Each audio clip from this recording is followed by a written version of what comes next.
Hey guys, and welcome back to this channel. In this video, I'll be showing you guys how you can get codes for Sora 2.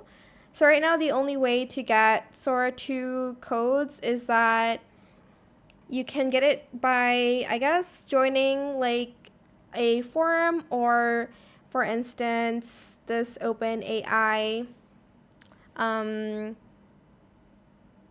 server on Discord, sorry. There used to be a Sora channel. I don't know where it went. Maybe they made a separate Discord server. But basically, they would put out codes. But the only way is to do that or have people invite you through codes, I guess. But that is pretty much it. Unfortunately, right now, all you can do is like do that or just join the waiting list.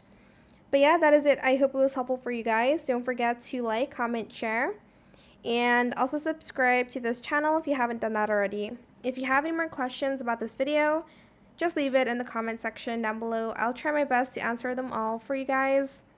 And if you found this video helpful, please click the thanks button as well. That is it. Thank you so much for watching. Bye.